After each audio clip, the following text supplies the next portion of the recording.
So students, last topic of this unit, unit number 3, is understand valuation and methods of valuation. See, in this particular topic, we have a theoretical overview of valuation methods.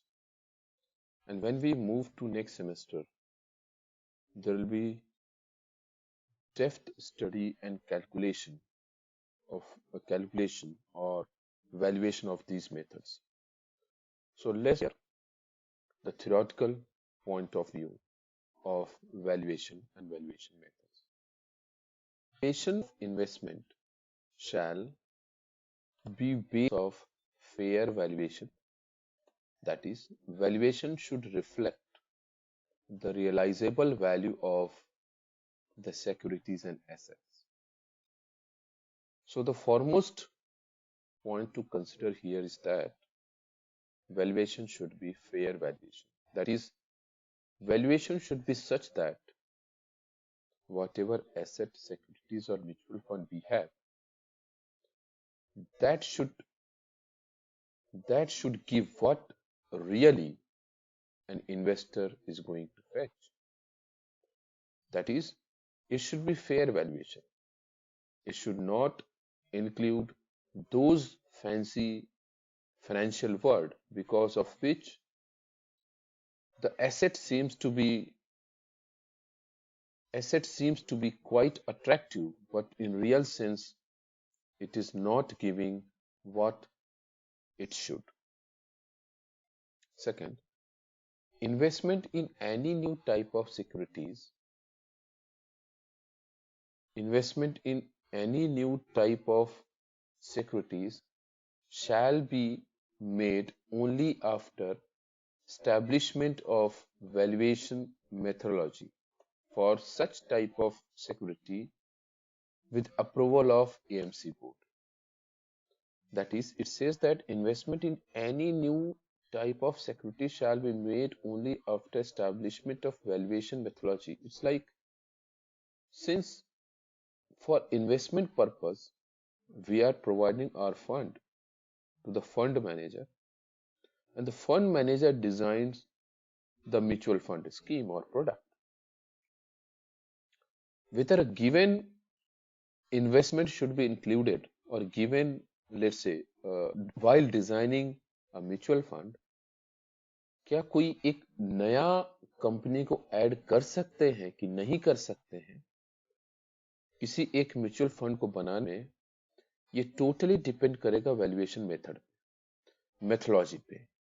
और उसके बाद जो भी valuation की value आएगी, there will be prior approval of AMC board, जो insurance fund house है, sorry mutual fund house है, वो बोर्ड पहले डिसाइड करेगी कि ये पर्टिकुलर इन्वेस्टमेंट प्रोडक्ट को एक म्यूचुअल फंड स्कीम में लाया जाए कि नहीं लाया जाए।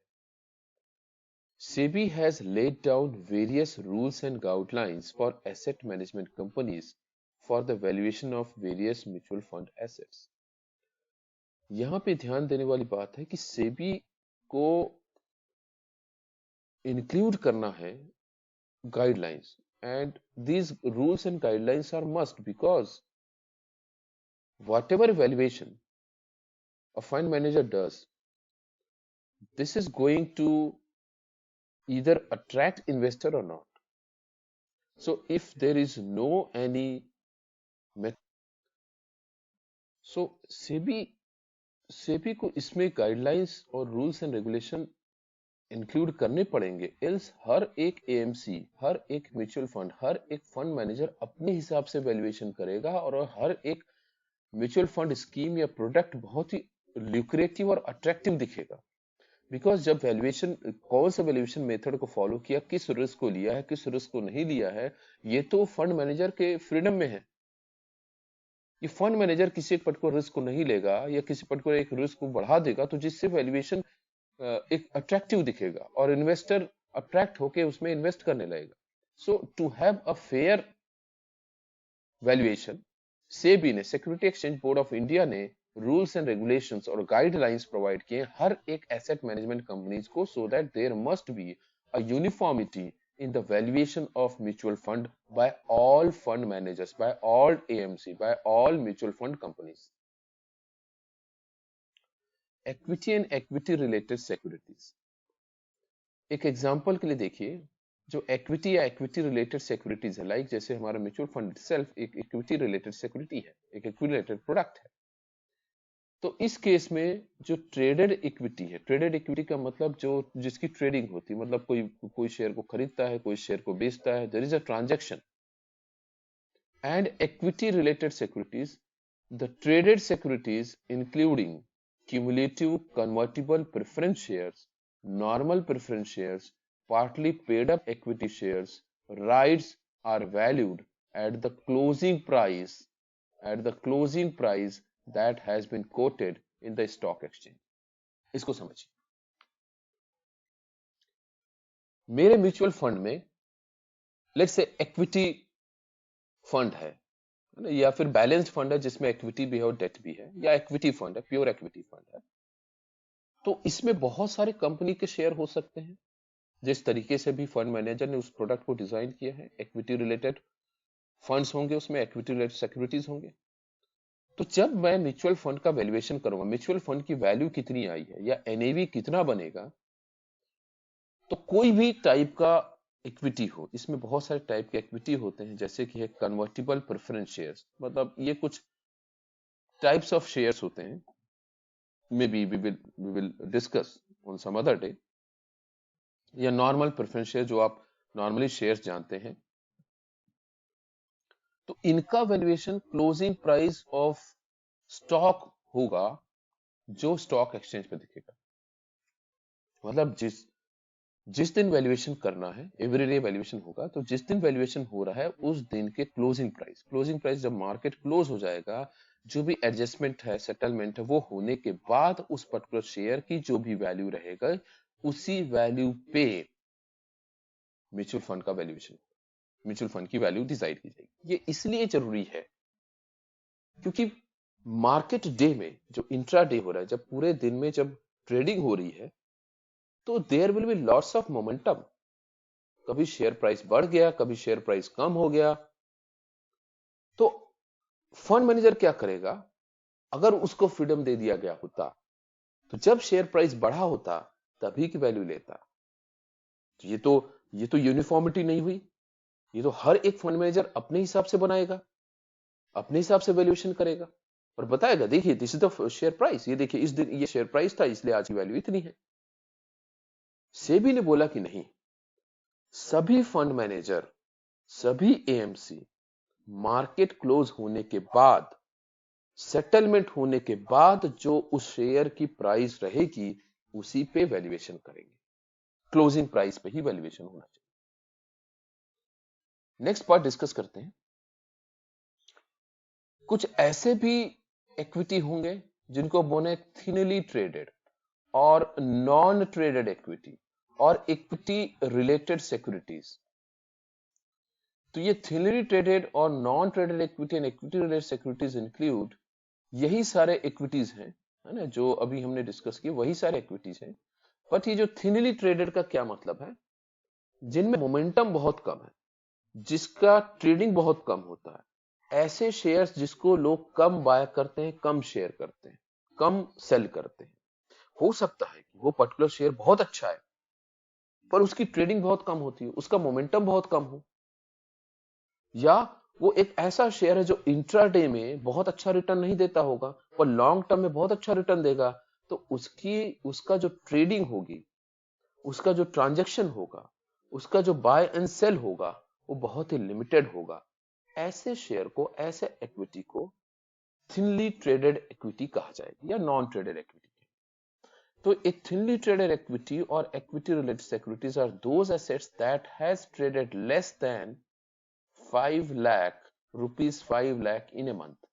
तो ऐसे शेयर जिनका मनी टर्म में 5 लाख से कम ट्रांजैक्शन हुआ है, या वॉल्यूम टर्म में जिनका 50,000 यूनिट से कम ट्रांजैक्शन हुआ है, उनको हम थिनली ट्रेडेड इक्विटी कहते हैं। Then we have valuation of suspended securities। तो सस्पेंडेड सिक्योरिटीज क्या होती हैं? कुछ ऐसे सिक्योरिटीज होती हैं या ऐसे कुछ इक्विटी होते हैं या ऐसे कुछ शेयर्स होते हैं जिनको आरबीआई ने या सेबी ने या किसी इन्वेस्टिगेशन एजेंसी ने उसके ऊपर ऑब्जेक्शन रेज किया, ट्रेडिंग के ऊपर ऑब्जेक्शन रेज किया है और सेबी ने उसके ट्रांजैक्शन को रोक दिया है। सो द लास्ट ट्रेडेड, ऐसे केस में the last traded price will be taken into consideration for valuation of an equity that has been suspended for not more than 30 days. The fair valuation guidelines applicable for thinly traded securities will be applicable for valuation of equity security that has been suspended for a period of 30 days. तो क्या कहना चाहता है इसको समझिए। जो thinly traded security जिसका trading या मोमेंटम बहुत कम है, तो उनका हम मंथली एवरेज या लास्ट ट्रेडिंग जो हुई है, लास्ट ट्रेडिंग ना, उसका हो सकता है दिन में एक ही बार ट्रेड होता है, तो जो लास्ट ट्रेडेड प्राइस है वही लिया जाएगा फॉर वैल्यूएशन पर्पस। वहीं पे अगर कोई सस्पेंडेड इक्विटी है जिसको सेबी ने सस्पेंड कर दिया है, जिसको ट्रेड करने से रोक दिया है, बट हो सकता है हमारे म्यूचुअल फंड में प्रोडक्ट हो सकता है हमारे म्यूचुअल फंड का वन ऑफ द कंपोनेंट हो, तो मुझे अपने म्यूचुअल फंड की वैल्यूएशन करनी है ना, उसमें तो मेरा कंपोनेंट है। तो अपने म्यूचुअल फंड की मैं वैल्यू क्या बताऊंगा, कैसे निकालूंगा? मेरे उस प्रोडक्ट में, मेरे स्कीम में वो पर्टिकुलर सस्पेंडेड इक्विटी है। तो सेबी ने गाइडलाइन दिया है कि ऐसे सस्पेंडेड इक्विटी का जो लास्ट ट्रेडेड प्राइस होगा, लास्ट ट्रेडेड जब भी हुआ है, that should not be more than 30 days. मतलब यह है कि 30 डेज से ज्यादा सस्पेंड हो गया है तब तो जो फंड मैनेजर है उसको उस स्कीम से, उस प्रोडक्ट से उस पर्टिकुलर सस्पेंडेड इक्विटी को निकाल देना चाहिए। बट स्टिल अगर 30 डेज के अंदर हमारे प्रोडक्ट में वो पर्टिकुलर इक्विटी अवेलेबल है, वो पर्टिकुलर इक्विटी है, तो उसका वैल्यूएशन लास्ट ट्रेडिंग जब हुई, जिस दिन उसको सस्पेंड किया, उसकी जो लास्ट ट्रेडेड वैल्यू है उसको लेना है फॉर वैल्यूएशन पर्पस। और जो लास्ट ट्रेडिंग है that should not be more than 30 days. 30 दिन से ज्यादा का ड्यूरेशन नहीं लगना चाहिए, नहीं होना चाहिए सस्पेंड होने में। अगर 30 दिन से सस्पेंड हो चुका है तब तो इसको जो फंड मैनेजर है अपने प्रोडक्ट से उसे ऑब्सोलीट कर दे, निकाल दे।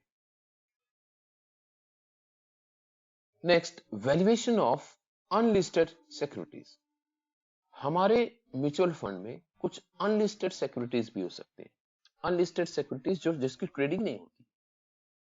हो सकता है कि हमारे पास हमारे फंड मैनेजर ने ऐसा कोई म्यूचुअल फंड बनाया है, तो ऐसा क्यों बनाएगा?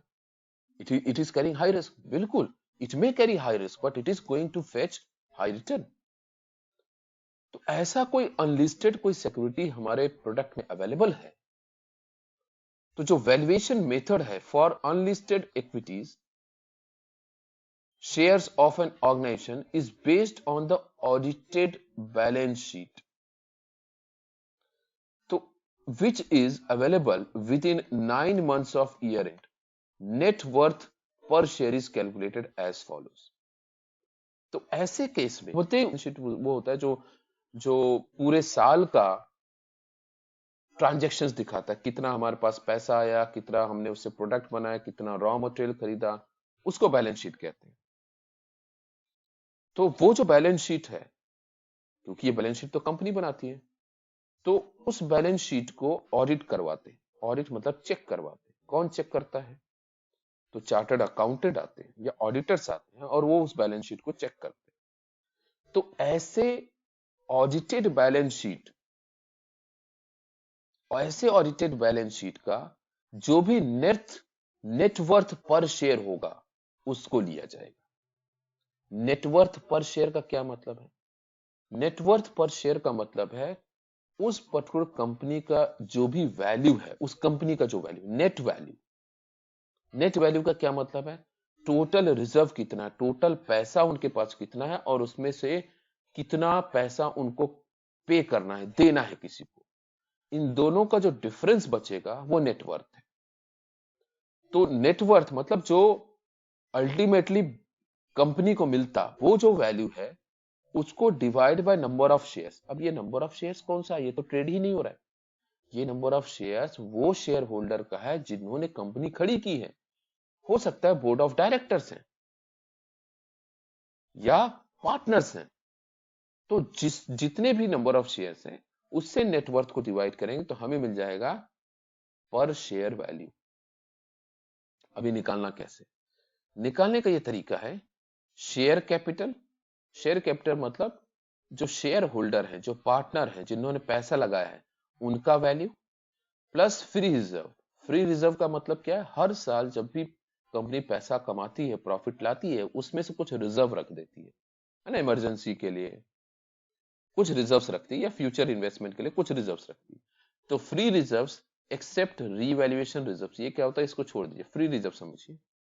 इसमें से मिसलेनियस एक्सपेंडिचर, ऐसे एक्सपेंसेस जो मिसलेनियस हैं, ऐसे कुछ एक्सपेंसेस जो किए गए हैं, उसको माइनस कर दो और इन सब को डिवाइड कर दो। यहां से यहां तक ऐड किया है और इन सब को डिवाइड कर दिया है number of paid up shares. मतलब number of paid up shares मतलब नंबर ऑफ शेयर से डिवाइड करेंगे तो हमें मिलेगा net worth per share, net worth per share. तो इस तरीके से किसी भी अनलिस्टेड सिक्योरिटीज का वैल्यूएशन हो सकता है। अब क्योंकि म्यूचुअल फंड में डेट फंड भी आता है, डेट मतलब लोन वाला फंड, तो अगर डेट सिक्योरिटीज है, हमारे म्यूचुअल फंड का एक कंपोनेंट अगर डेट सिक्योरिटी है, तो उसका वैल्यूएशन कैसे होगा? क्योंकि जो लोन होता है तो उस पर तो इंटरेस्ट मिलता है, उसका वैल्यूएशन कैसे होगा?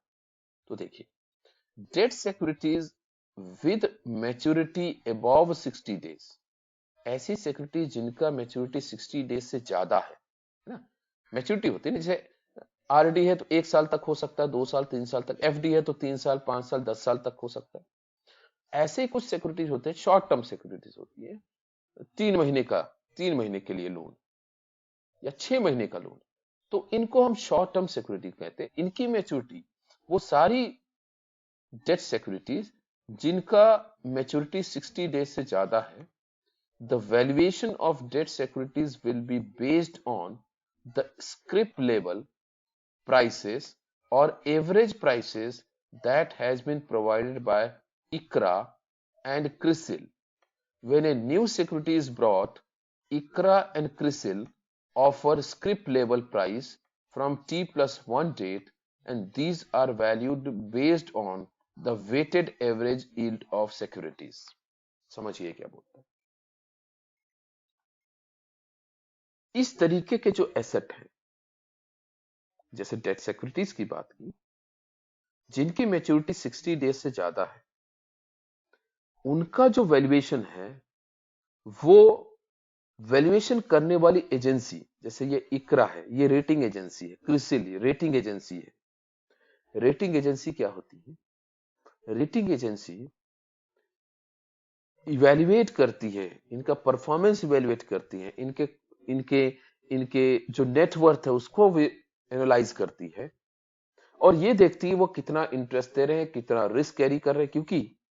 क्योंकि हम हर एक सिक्योरिटी का, हर एक डेट का पूरा वैल्यूएशन नहीं कर सकते। तो ये जो एजेंसी है, ये जो एजेंसीज हैं, लाइक इकरा है, क्रिसिल है, ऐसे बहुत सारे एजेंसी हैं, है ना। तो ये सारी एजेंसी ऐसे एसेट का वैल्यूएशन करती है और उनकी वैल्यू डिफाइन करती। तो हम क्रिसिल या इकरा के द्वारा दिए गए वैल्यू को कंसिडर करते हैं for the valuation of mutual fund which consist of debt securities. तो ये जो क्रिसिल है या इकरा है, ये एक लेवल प्राइस सेट करते हैं जिसको बोलते हैं स्क्रिप लेवल प्राइस, और ये T+1 ट्रांजेक्शन +1 डेट, and these are valued based on the weighted average yield of securities. ये weighted average yield of securities क्या है कि हो सकता है कि ये जो सिक्योरिटीज है, एक सिक्योरिटी ना होकर बहुत सारे सिक्योरिटी है, और हर एक सिक्योरिटी का यील्ड मतलब रिटर्न, मैच्योरिटी पे वो जो रिटर्न देने वाला है, यील्ड टू मैच्योरिटी भी इसको कहा जाता है। तो जो मैच्योरिटी पे रिटर्न देने वाला है, अलग अलग सिक्योरिटी, अलग अलग डेट की अलग अलग मैच्योरिटी पीरियड है, और हर एक की मैच्योरिटी अमाउंट, मैच्योरिटी अमाउंट का मतलब है जब वो उसका ड्यूरेशन खत्म हो जाएगा, है ना। सपोज जैसे 6 महीने का है, तो 6 महीने के बाद वो कितना रिटर्न देगा, that is the maturity amount. और जो 6 महीना है, दैट इज मैच्योरिटी पीरियड। तो मैच्योरिटी के